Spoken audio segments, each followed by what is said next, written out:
cônsul-geral de Cuba, o embaixador Lázaro Mendes Cabreira, que nos apresentará algumas das perspectivas cubanas de política externa e relações internacionais. Desculpa.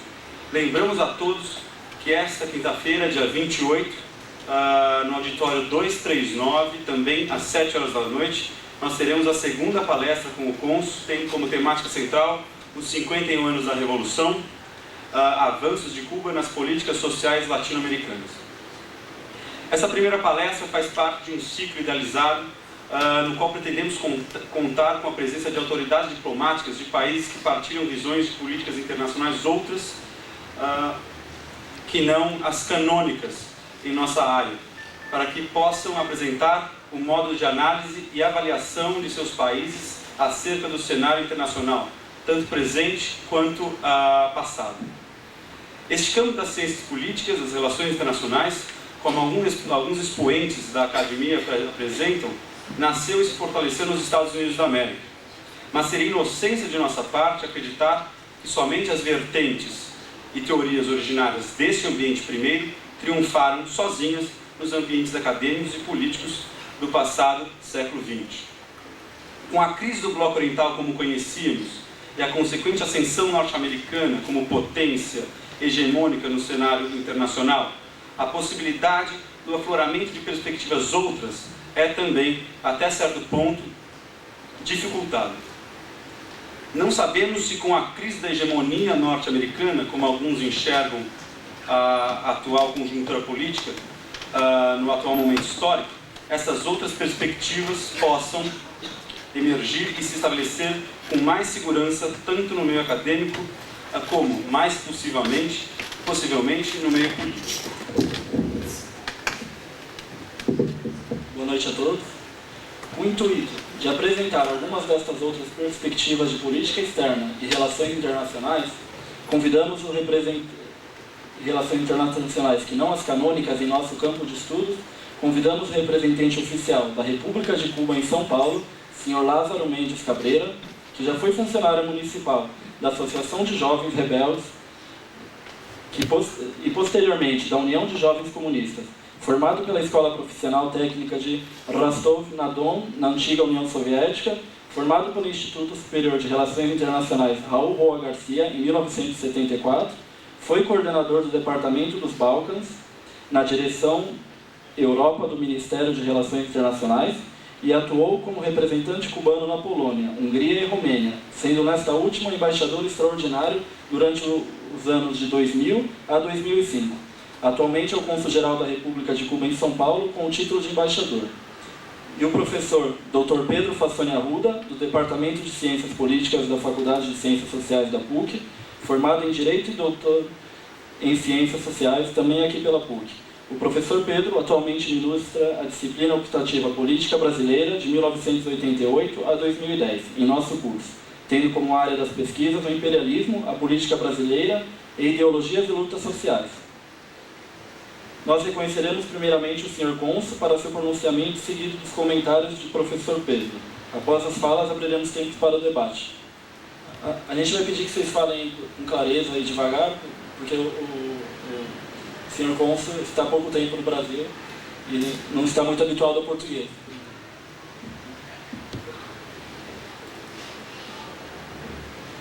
Buenas tardes. Había una disyuntiva. O hablo en español o hablo en rumano. Y entonces decidí en español, yo creo que es mejor. Voy a hablar despacio.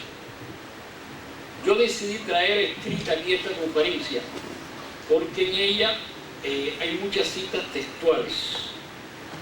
Por lo tanto, voy a dar lectura, así es mucho más rápido y ustedes van a tener más posibilidades de hacer todas las preguntas que consideren necesarias. En el entendido de que no existen preguntas indiscretas, ustedes pueden preguntar lo que ustedes consideren que deben preguntar. Yo voy a hacer en mi respuesta, no voy a ser indiscreta, porque las respuestas son las indiscretas, yo les aseguro que no voy a ser indiscreta.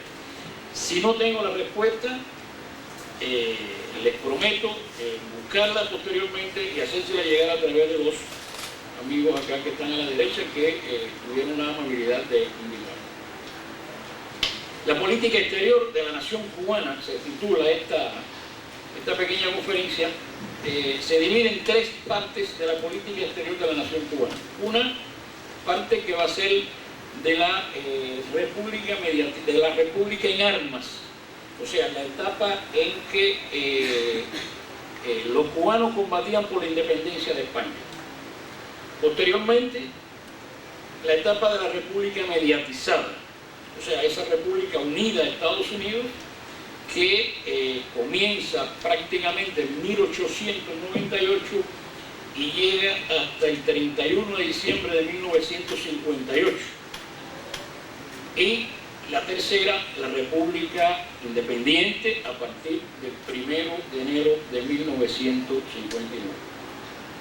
La trayectoria de la política exterior de la nación cubana está condicionada por la posición de esta en el mapa político del mundo y la naturaleza de las relaciones que dimanan de ese hecho. Su curso de desarrollo cubre tres etapas, estas tres etapas que yo le acabo de explicar. Al romper la rebelión armada encabezada por Fidel las cadenas de ese ominoso vasallaje, la nación cubana se empinó a la altura de su época y tras enrumbarse la revolución por el arduo camino de la edificación del socialismo, creó las condiciones para el desarrollo de una política exterior independiente, expresión viva de la posición real de Cuba en la esfera de las relaciones internacionales. La Revolución Cubana ha cumplido cabalmente el legado de José Martí. José Martí es, para que lo sepan ustedes, héroe nacional de Cuba, 1853-1895. Muere a los 42 años y muere como él quiso, de cara al sol, luchando en contra del colonialismo español. El legado de Martí, que decía: Cuba, y estoy citando, deberá independizarse de España y de Estados Unidos. Martí advirtió con genial lucidez que el objetivo central de la revolución libertadora era, y cito, impedir a tiempo con la independencia de Cuba que se extiendan por las Antillas los Estados Unidos y caigan con esa fuerza más sobre nuestras tierras y América. Un siglo se prolongó la lucha para impedir que en Cuba, como dijera Martí, se abriese, y cito, por la anexión de los imperialistas, el camino que se ha de cegar, y con nuestra sangre estamos cegando de la anexión de los pueblos de nuestra América al norte revuelto y brutal que nos desprecia. Estas son palabras textuales de José Martí. Un siglo, porque Martí dijo esto en 1895 y posteriormente la independencia de Cuba se logra cabalmente el 1 de enero de 1959. Simón Bolívar previó antes que nadie el papel imperial que estaba reservado a Estados Unidos en el Nuevo Mundo. En cuanto a Cuba se refiere, el 28 de abril de 1823, hace 187 años, ¿por qué yo estoy subrayando esto? Subrayo esto porque hay creencias de que el diferendo cubano-americano o americano-cubano comienza a partir del 1 de enero de 1959 con el triunfo de la revolución, y es falso, no es así. Por eso subrayo que el 28 de abril de 1823, hace ya 187 años, el secretario de Estado norteamericano, que más tarde fue su sexto presidente, John Quincy Adams, diseñó la denominada política de la fruta madura. Y decía en un informe este señor: hay leyes de gravitación política como las hay de gravitación física, y así, como una fruta es separada de su árbol por la fuerza del viento, no puede, aunque quisiera, dejar de caer al suelo. Así Cuba, una vez separada de España y rota la conexión artificial que la liga a ella, es incapaz de sostenerse por sí sola, tiene que gravitar necesariamente hacia la Unión Norteamericana y hacia ella exclusivamente, mientras que la Unión misma, en virtud de esa propia ley, le sería imposible dejar de admitirla en su seno. Este es el principio fundamental de la política de la fruta madura. Una cosa por gravitación, la suelta acá y necesariamente tiene que ir al suelo. Cuba tenía que ir, cuando se desprendiera de España, necesariamente a las manos de los Estados Unidos. El designio yanqui, esta palabra yanqui le vamos a ir varias veces hoy. Así nosotros hablamos cuando hablamos de los yanquis. El designio yanqui de adueñarse de Cuba, en una forma u otra, aflorada por primera vez en 1805, hace 205 años. En carta de Jefferson fue, sin lugar a duda, la raíz de lo que denominaron la espera paciente, la política de la espera paciente, y de la doctrina Monroe, formulada en el mensaje presidencial del 2 de diciembre de 1823, que le acabo de leer, y redactada por el mencionado secretario de Estado John Quinzana. O sea, mucho antes, 1805, comienza esta aberración yanqui de querer coger a Cuba, de querer tener a Cuba bajo su tutela. Ustedes, si no saben cómo es la bandera de Cuba, la bandera cubana es una bandera que tiene 5 franjas, un triángulo rojo y una estrella. Nosotros decimos que es un rubí, 5 franjas y una estrella. Las Estados Unidos, ustedes saben cómo es, son también una bandera con muchas franjas y con muchas estrellas. Pues querían sumar una estrella más, nos querían quitar nuestra estrella solitaria para sumarla más a las estrellas del norte. Lo único que no lo han logrado. No digo no lo lograron, digo no lo han logrado porque todavía no lo han logrado y todavía siguen a esta altura empeñados en eso. Son testarudos porque además son brutos. Ahora transcribo, a continuación voy a transcribir 3 eminentes muestras de la actitud ideológica y política de la burguesía y los terratenientes criollos en la época de la lucha de independencia. Y cito textualmente, dice: vemos crecer, decía el españolizante Francisco Arango y Carreño en 1808, no a palmo, sino a toestas. Esto le estoy hablando en un castizo español. O sea, no poco a poco, sino muy rápidamente, en el septentrión del mundo, un coloso. Vemos nacer un coloso, está hablando en 1808, que se ha hecho de todas castas y lenguas, y que amenaza tragarse, si no América entera, al menos la parte norte. Se la tragó. Se tragó el 50% de México. Y en vez de tratar de darle las formas morales y físicas a Cuba y la voluntad que son precisas para resistir tal combate, en vez de adoptar el único medio que tenemos de escapar, que es el de crecer a la par de ese gigante, este señor quería unirse a Estados Unidos, quería anexarse a Estados Unidos. Tomando su mismo aliento, seguimos con la idolatría de los errados principios que causan nuestra languidez y creemos conjurar la terrible tempestad. Decía este señor, este españolizante, en 1808, cuando incluso todavía no estaba definida la nacionalidad cubana. Es años después que la nacionalidad cubana se define, y es años después, en 1868, cuando comienzan las luchas por la independencia. Hay otro que dice: no hay que alucinarse, escribía el separatista Félix Baera en un periódico de La Habana. Este hombre quería separarse de España. Yo soy el primero que estoy contra la unión de la isla a ningún gobierno, y desearía verla tan isla en política como lo es en naturaleza.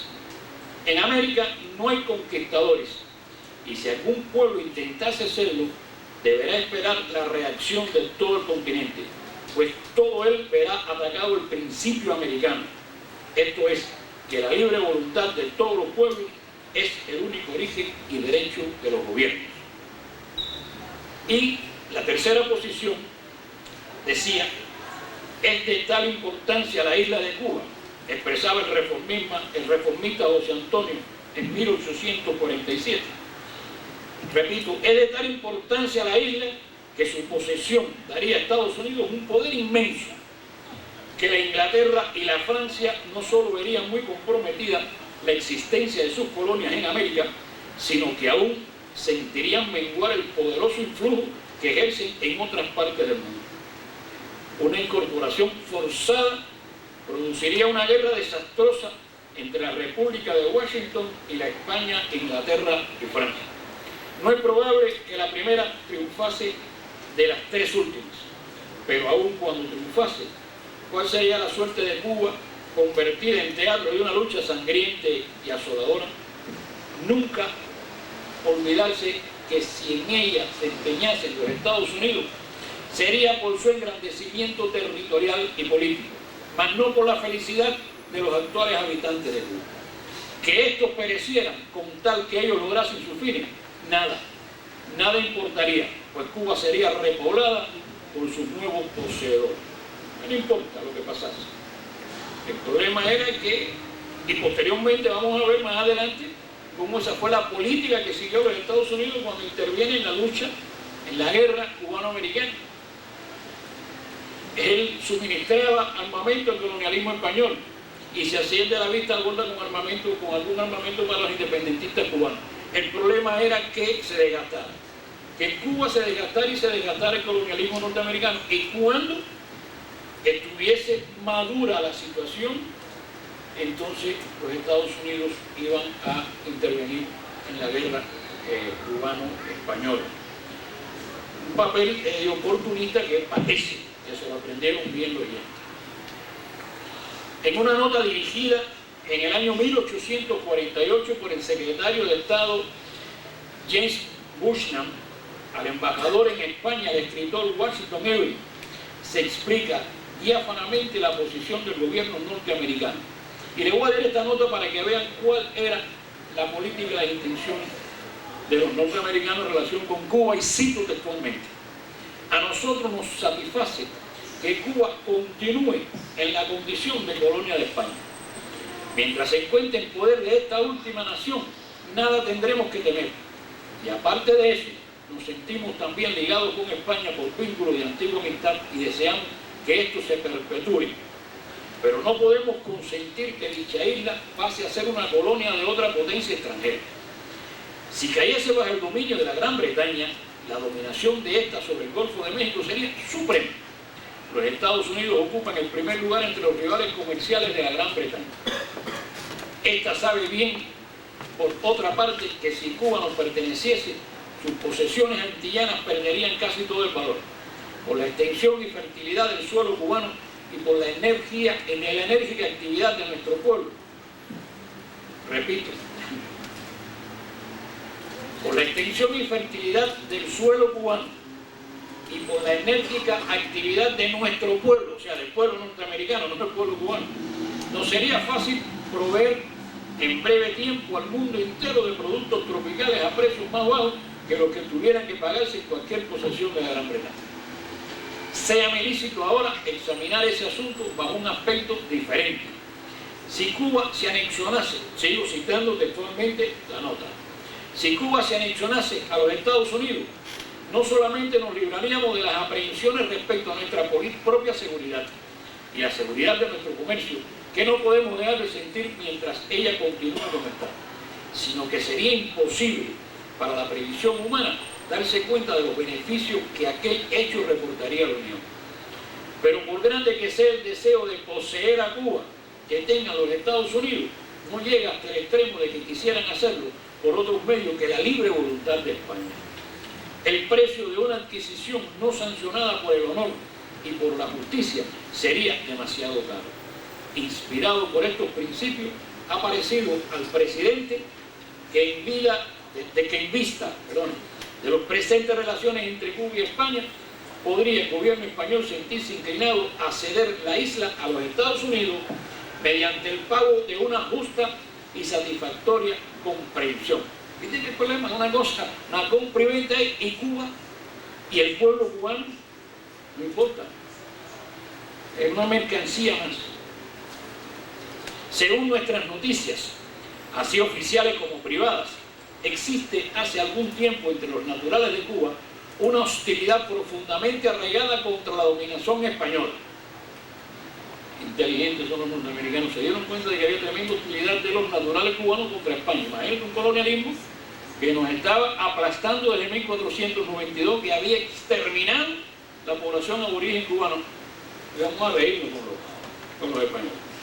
Las revoluciones que en sucesión tan rápida han tenido lugar en el mundo en estos últimos tiempos han inspirado a los cubanos al ardiente deseo de obtener su independencia. En vista de todas estas razones, el presidente cree que ha llegado el momento crítico en que debe hacerse un esfuerzo para comprar a España la isla de Cuba. Ahí hicieron todo el esfuerzo. Estamos hablando de 1848. Ya hablamos lo que pasó desde 1808, 1823, cuáles eran las pretensiones de los norteamericanos. La actitud fue predominante, esta actitud fue predominante durante la Guerra de los 10 años. O sea, en 1868, 1878, es que los cubanos se levantan en armas y luchan contra el coloniaje español. Lamentablemente, esa guerra termina, esa primera parte, termina en 1878 por problemas de división de los independentistas cubanos. Y llegan a lo que se llama el Pacto de San Juan, donde hacen un pacto con los colonialistas españoles, donde no se tenía en cuenta ni la independencia ni la abolición de la esclavitud. Solamente un general, el negro pobre Antonio Maceo, con sus hombres, está en contra de eso y origina lo que se llama la protesta de Baraguá. Baraguá, un lugar de Cuba, precisamente se llama los mangos de Baraguá, aquí son mangas, las mangas de Baraguá, un lugar donde había muchos árboles de manga, donde se reúne con el general español, le dice que no acepta el Pacto de San Juan, que va a continuar la lucha y rompen las hostilidades dentro de una semana, y dentro de una semana constituyen las hostilidades. Posteriormente tienen que replegarse porque no podían, la división era de tal grado y tan grande que no podían hacer. Por eso, esa actitud, la actitud predominante de Estados Unidos, siguió así durante la guerra de 1868-1878, en que se formó y forjó en épica contienda la nación cubana y se formó también la nacionalidad cubana.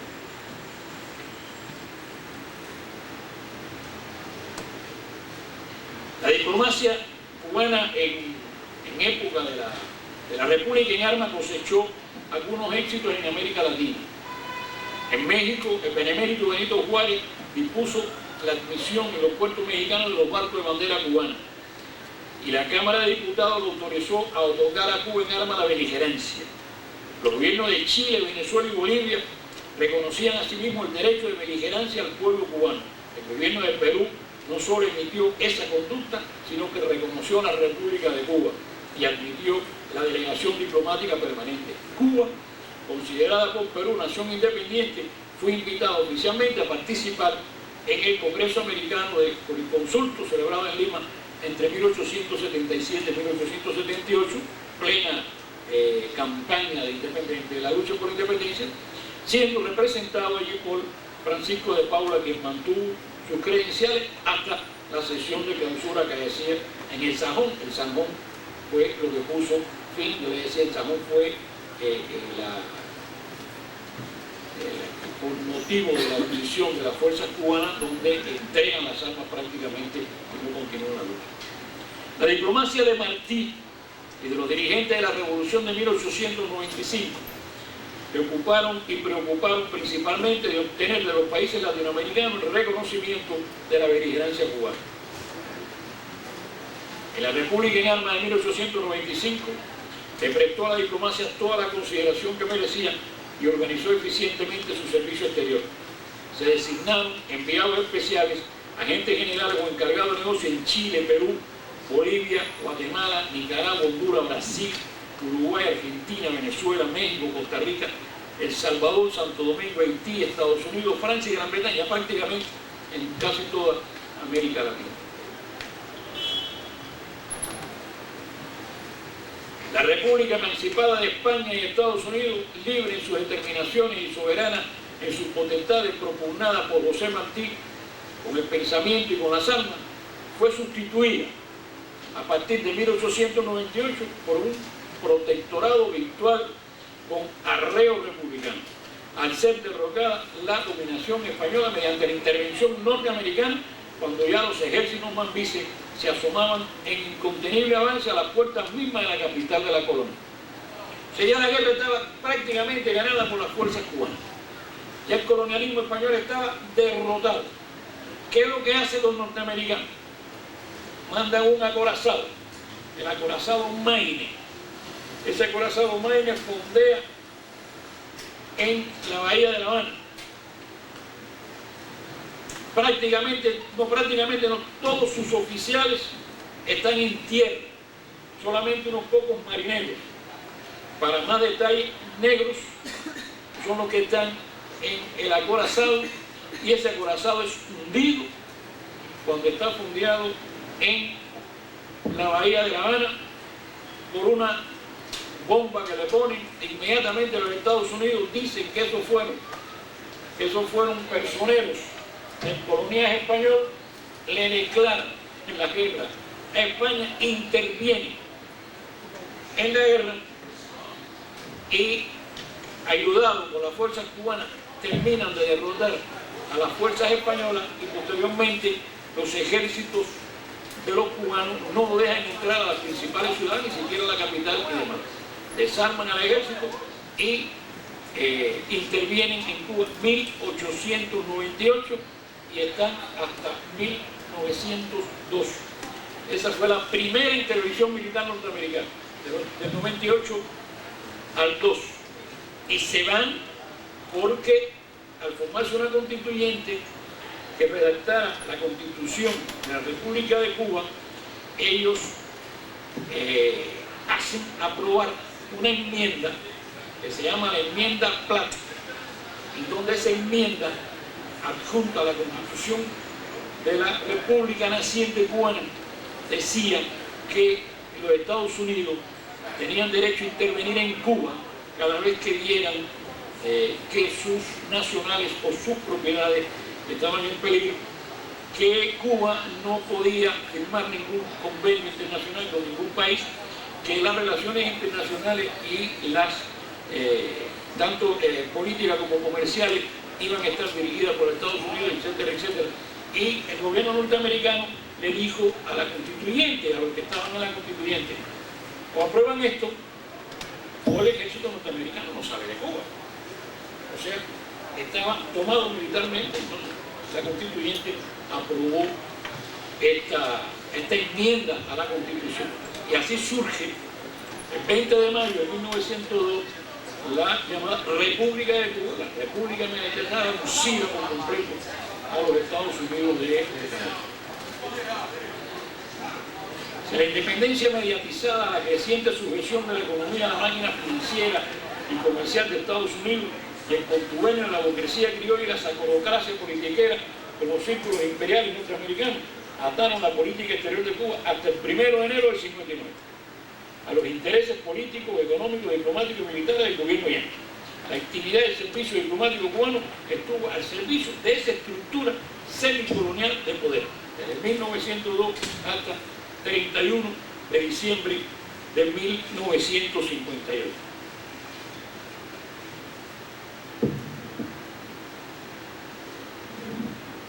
Yo le decía hace un momento, hablando con el rector,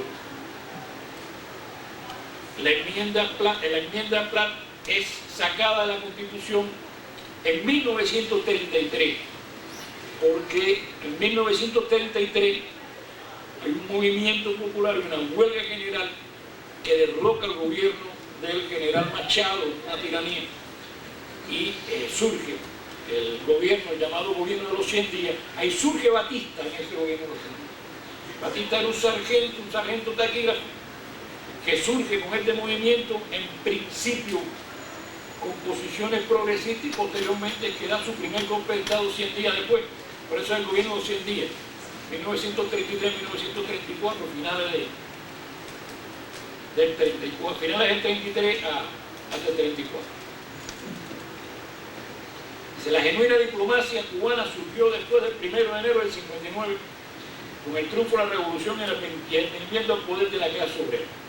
La política exterior de nuestro país dio un viraje de 180 grados. Se liberó de las ataduras coloniales para convertirse en un Estado efectivamente libre, independiente y soberano. La política exterior del gobierno revolucionario la dictan los principios, las necesidades y las aspiraciones del pueblo cubano, de los pueblos de América Latina, África y Asia, el movimiento revolucionario, progresista y democrático internacional. El primer documento, o uno de los primeros documentos en que se afirmó cabalmente la soberanía de Cuba, fue en la nota enviada al gobierno norteamericano en mayo de 1959 con motivo de la promulgación de la reforma agraria. Y fue en respuesta a una nota norteamericana. El gobierno cubano, en respuesta a esa nota, gerencista por completo, dice, y cito: es facultad inalienable suya, o sea, del gobierno cubano, dictar, y en ejercicio de su soberanía y al amparo de tratados, convenciones y pactos de carácter universal, las medidas que juzguen más adecuadas para impedir y asegurar el desarrollo económico, el progreso social y la estabilidad democrática del pueblo cubano.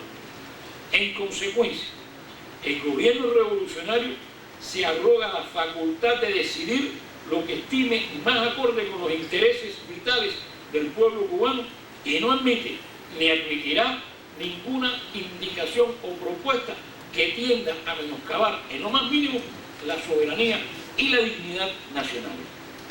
Esta fue la primera nota, una de las primeras notas, y así ha sido hasta nuestros días la política exterior de la Revolución Cubana, precisamente en contra del coloso este del norte, que desde 1805 ha intentado tragarse a Cuba, no ha podido tragarse a Cuba, y que continúa incluso hasta nuestros días con estas cosas. Nosotros, hay un hecho en las relaciones entre Cuba y Estados Unidos, que es el bloqueo norteamericano contra Cuba. Hay quien habla de embargo, pero no se trata de un embargo, se trata de un bloqueo, de un verdadero bloqueo económico, financiero y comercial de Estados Unidos contra Cuba, que tipifica como un verdadero acto de guerra económica, de acuerdo con lo establecido en la declaración relativa al derecho de la guerra marítima adoptado por la Conferencia Naval de Londres en 1909. El bloqueo continúa teniendo un carácter marcadamente extraterritorial. No es que los Estados Unidos no quieran comerciar con Cuba. El país que no quiera comerciar con otros es un problema de ellos. Nadie puede obligarlo. Ese no es el problema. Es que las leyes que sustentan el bloqueo norteamericano contra Cuba son eminentemente extraterritoriales. Y para que ustedes tengan una idea de cómo ha afectado esto a Cuba, en las cifras preliminares, en el informe de Cuba a las Naciones Unidas, ahora, mañana precisamente, se va a votar la resolución de Cuba contra el bloqueo en las Naciones Unidas. En ese informe nuestro informamos que la cifra de afectación a la economía de Cuba supera los 100.154 millones, o sea, más de 100 billones de dólares. Ahora, si este monto se incrementaría a 239.000 millones si el cálculo fuera realizado tomando como base la inflación del precio minorista en Estados Unidos. Pero, si se toma en consideración que el valor del dólar, medido en términos de cotización del oro en el mercado financiero internacional, se ha ido reduciendo en más de 30 veces desde 1961, en que el precio de este metal se encontraba fijo a $35 la onza Troy, hasta el cierre del 2009, en que llegó a superar la barrera de los $1.000. La afectación entonces a la economía cubana es del orden de los 751.000 millones de dólares. 751 billones de dólares es la afectación, teniendo en cuenta estas características. Encima de todas estas cosas, actualmente la ultraderecha norteamericana declara sin tapujos, sin ruborizarse, sin ponerse colorada, además no tienen vergüenza, Y dice, y cito textualmente, dice, cualquier cambio fundamental en la política estadounidense hacia Cuba debe esperar hasta que haya reformas fundamentales por parte del régimen. Cuando los cubanos tengan el derecho a la libertad de expresión y de reunión, será el momento en que los turistas y empresarios estadounidenses puedan regresar a la isla. Pues además es el único país del mundo que le impide a sus nacionales visitar un país. Los norteamericanos no pueden visitar Cuba porque está prohibido por el gobierno norteamericano que visiten Cuba.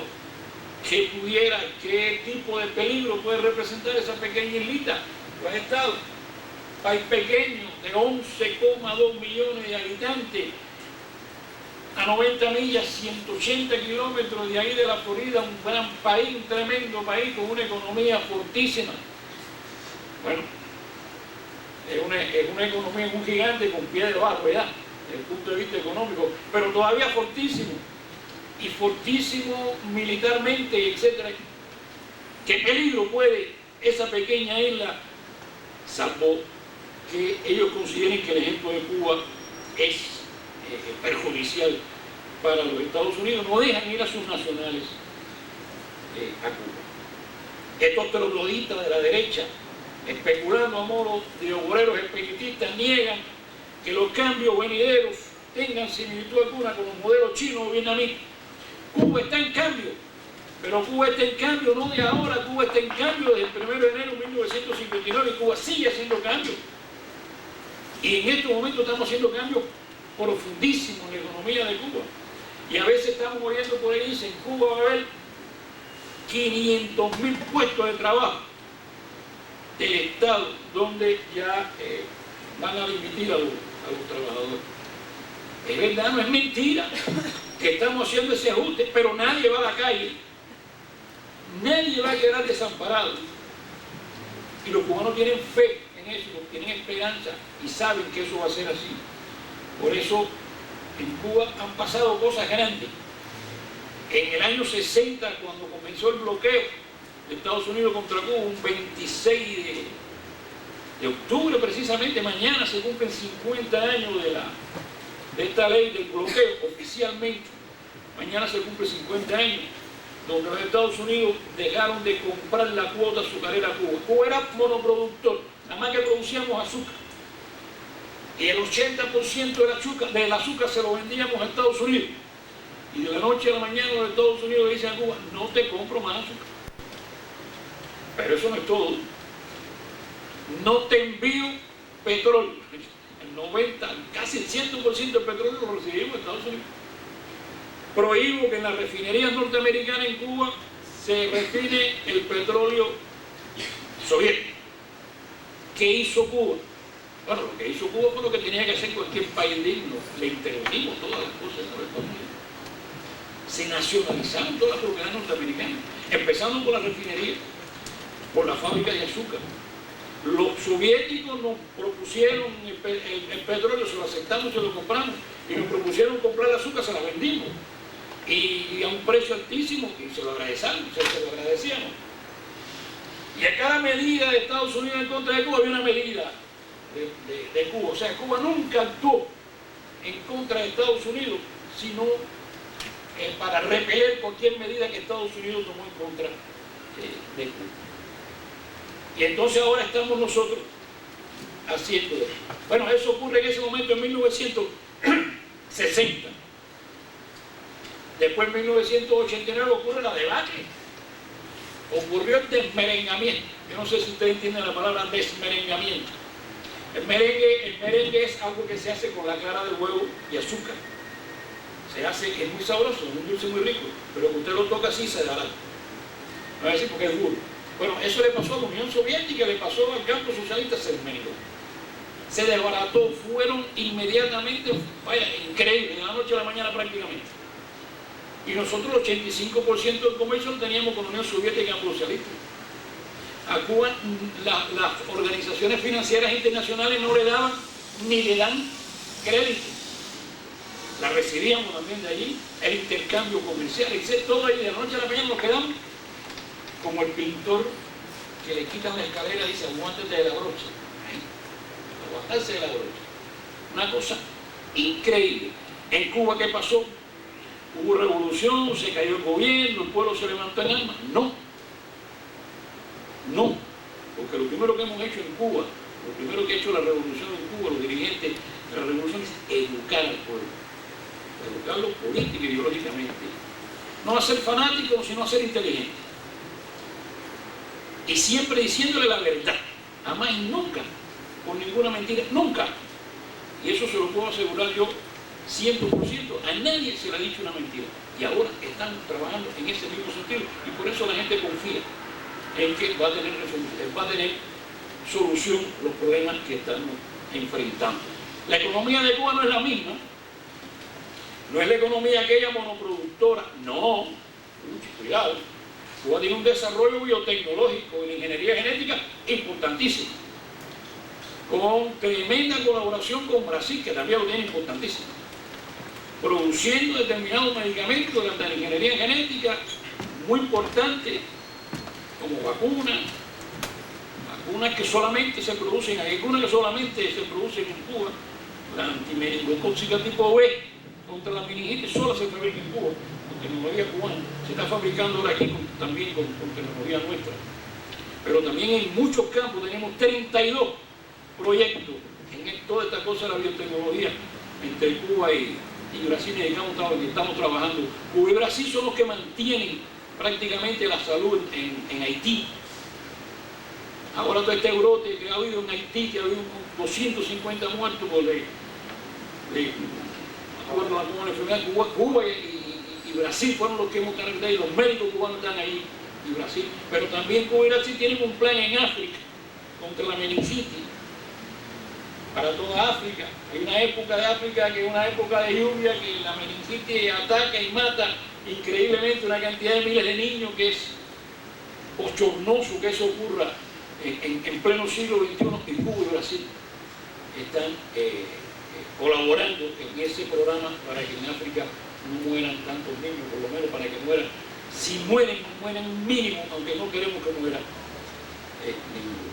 Entonces, estos señores de la derecha recalcitrante norteamericana dicen que en Cuba no va a haber ningún cambio ni nada de eso, y dicen que en Cuba lo que va a pasar fue lo mismo que pasó en la Unión Soviética, etcétera, etcétera. Ellos no entienden, creo que nunca lo van a entender, que el leitmotiv fundamental es preservar en Cuba a toda costa los principales beneficios sociales alcanzados por la revolución, a la par que buscar las vías más propicias para incrementar la productividad y la producción en el marco de las ramas más importantes de la economía. Seguir con el desarrollo del turismo, importante desarrollo turístico cubano. En todo el mundo el turismo ha declinado, en Cuba ha subido. Ya con prácticamente más de un mes llegamos a los 2 millones de turistas este año. Vamos a sobrepasar este año en relación, en el mes de septiembre, por ejemplo, llegaron más turistas en Cuba, un 8,8% más que en septiembre del año pasado. Y en estos momentos han llegado casi 4% más turistas. Y estamos en temporada alta, la comenzamos ahora, la temporada alta.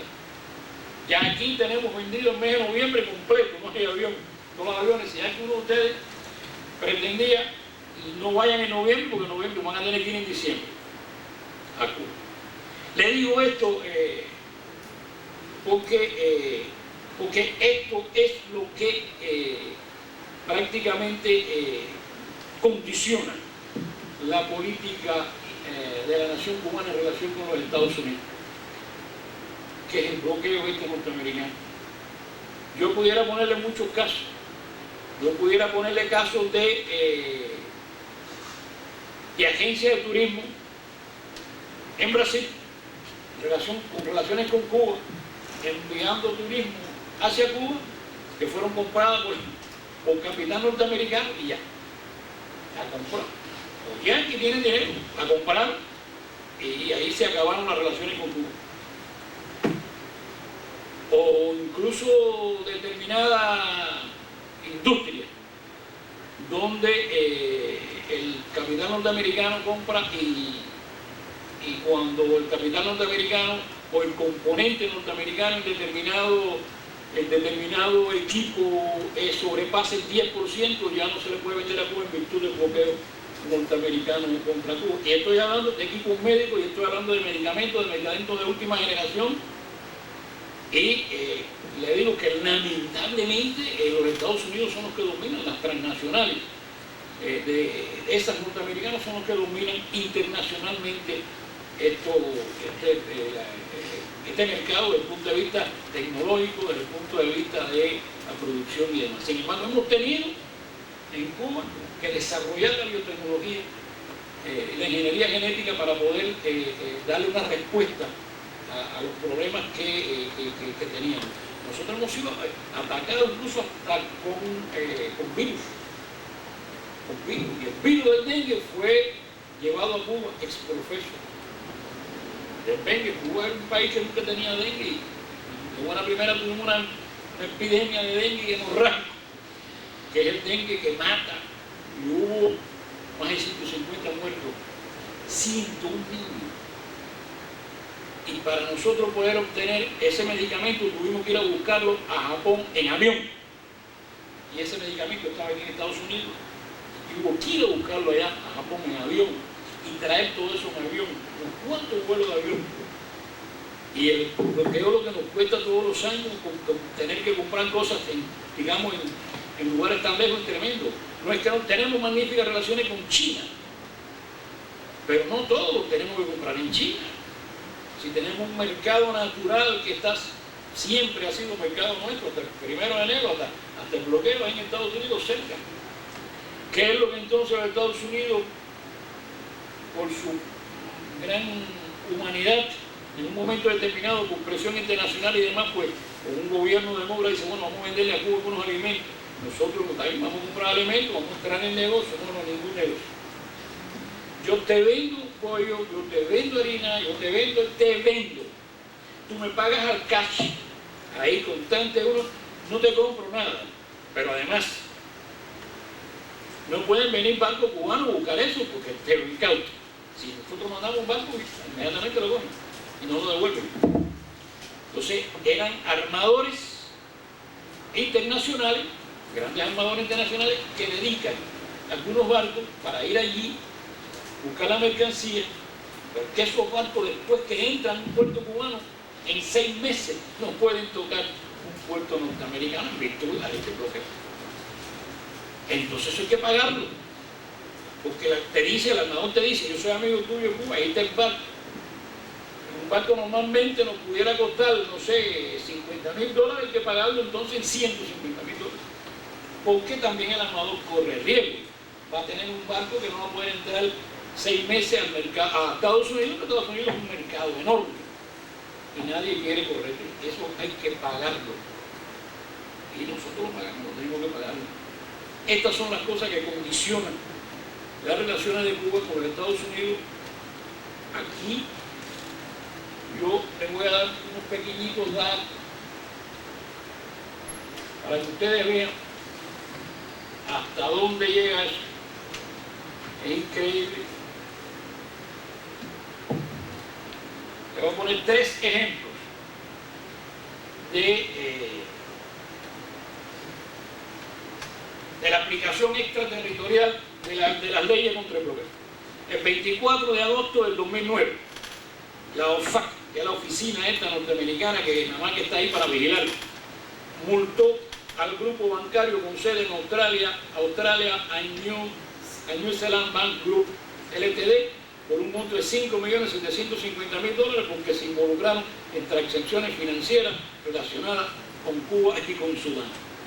El 16 de diciembre de 2009, la OFAC también multó al Credit Suisse Bank con $536 millones por violar las disposiciones del bloqueo y realizar transacciones financieras con varios países sancionados por Estados Unidos, entre los que está Cuba. Y el 19 de marzo de 2010, hace poquito, esa misma oficina impuso una multa penal a la subsidiaria en Suecia de la compañía química Innospec Incorporation, con sede en Delaware, por $2.200.000 por vender a Cuba un aditivo para la gasolina. Pero lo mismo es el aditivo para la gasolina que un medicamento, que el componente para un medicamento, e incluso aunque ese componente para el medicamento sea un medicamento que se utilice en Cuba para combatir el cáncer infantil, etc. Es así. Todo, hay un informe que Cuba rinde a las Naciones Unidas, que es una cosa así grande, a ver si te lo puedo hacer llegar por email. Por supuesto no voy a abusar aquí. Aquí tengo, por ejemplo, la colaboración, o sea, de ciencia cubana y brasileña para controlar meningitis en África, cómo es que estamos trabajando con los brasileños. La biotecnología cubana toca las puertas del norte, o sea, medicamentos nuestros de última generación, únicamente producidos en Cuba, al servicio de los países del norte. Al servicio de los países. Y la antimeningocócica tipo B es una. Hay otro. No tenemos un medicamento que es para los infartados. Es una inyección, y que si esa inyección se le pone al infartado 30 minutos antes, o sea, entre 0 y 30 minutos cada infarto, ese hombre no muere. No muere. Tenemos distintos interferones de distintas generaciones que son buenísimas. Y es así, sin embargo, nos bloquean, luchamos contra el bloqueo, y entonces, después de toda esta tragedia que le he contado a ustedes, dirán, y todavía Cuba está ahí, sí, todavía. Y está ahí, y va a estar ahí porque esa es la voluntad del pueblo cubano, no es por voluntad de nadie en particular. Dicen que Fidel Castro es un hombre, es uno solo. ¿Es un genio? Sí, es un genio, es verdad, y muy inteligente. Ahora como el ave fénix que resurgió de la ceniza, estuvo gravísimo. Tuvieron que hacer varias operaciones, tuvo obstrucciones intestinales.